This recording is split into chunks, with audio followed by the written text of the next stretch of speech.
Hello, my dear. I'll read a good night story to you.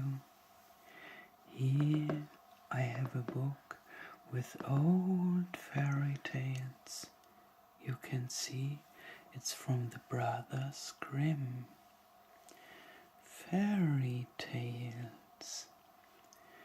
Today I'll read you the story, The Queen Bee.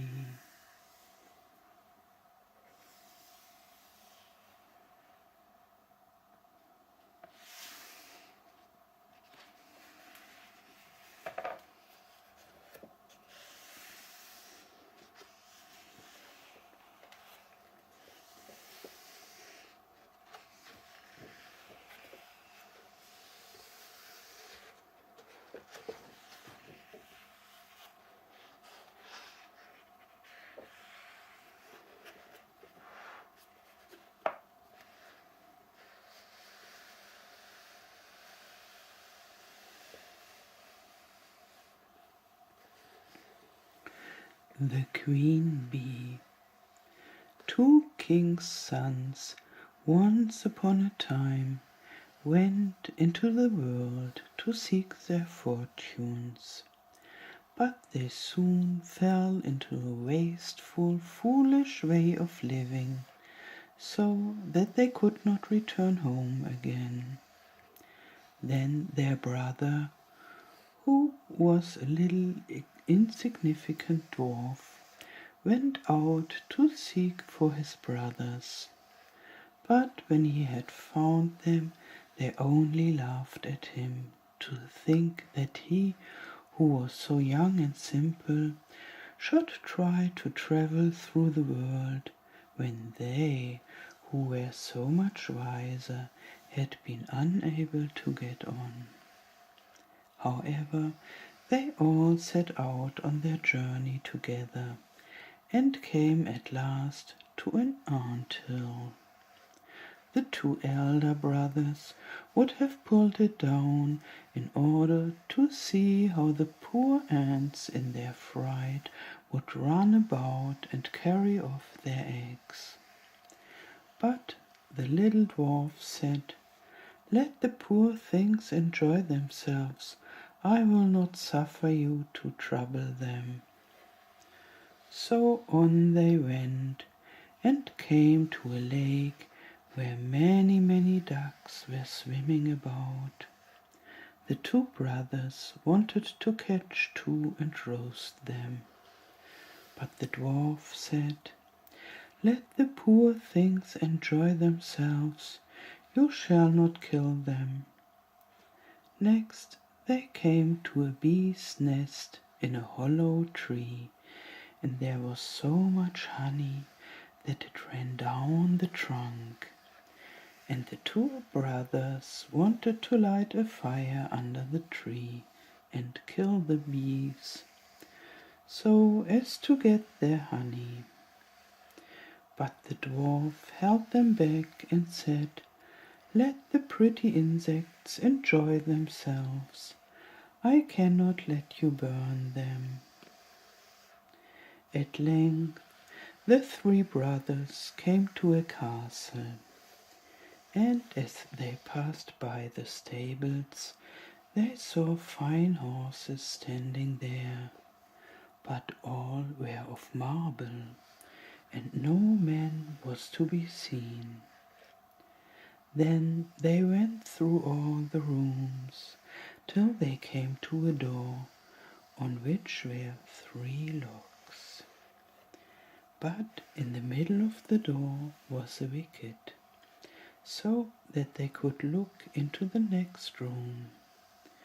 There they saw a little grey old man sitting at a table, and they called to him once or twice, but he did not hear. However, they called a third time, and then he rose and came out to them. He said nothing, but took hold of them and led them to a beautiful table covered with all sorts of good things. And when they had eaten and drunk, he showed each of them to a bedchamber. The next morning he came to the eldest and took him to a marble table, where there were 3 tablets, containing an account of the means by which the castle might be disenchanted. The first tablet said, "In the wood under the moss lie the 1,000 pearls belonging to the king's daughter. They must all be found, and if one be missing by set of sun, he who seeks then will be turned into marble."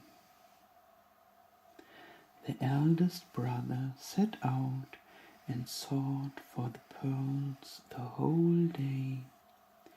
But the evening came, and he had not found the first 100.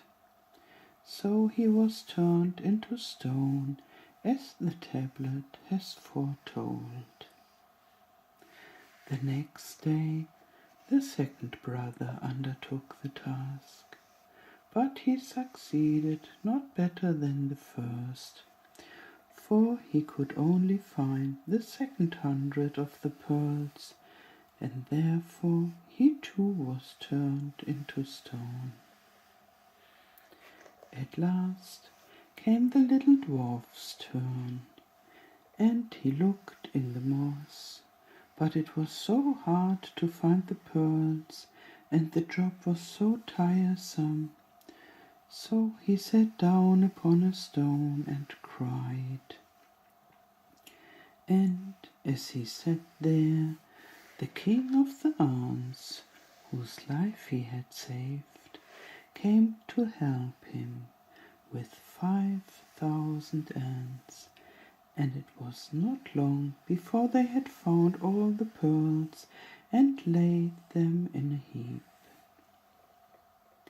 The second tablet said, "The key of the prince's bedchamber must be fished up out of the lake." And as the dwarf came to the brink of it, he saw the 2 ducks whose lives he had saved swimming about, and they dived down and soon brought in the key from the bottom. The third task was the hardest. It was to choose out the youngest and the best of the king's 3 daughters. Now they were all beautiful, and all exactly alike, but he was told that the eldest had eaten a piece of sugar, then next some sweet syrup, and the youngest a spoonful of honey.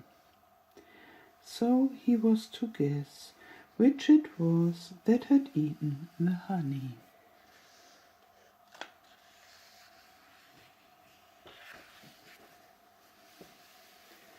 Then came the queen of the bees, who had been saved by the little dwarf from the fire, and she tried the lips of all 3, but at last she sat upon the lips of the one that had eaten the honey, and so the dwarf knew which was the youngest. Thus the spell was broken, and all who had been turned into stones awoke and took their proper forms. And the dwarf married the youngest and the best of the princesses, and was king after her father's death. But his 2 brothers married the other 2 sisters.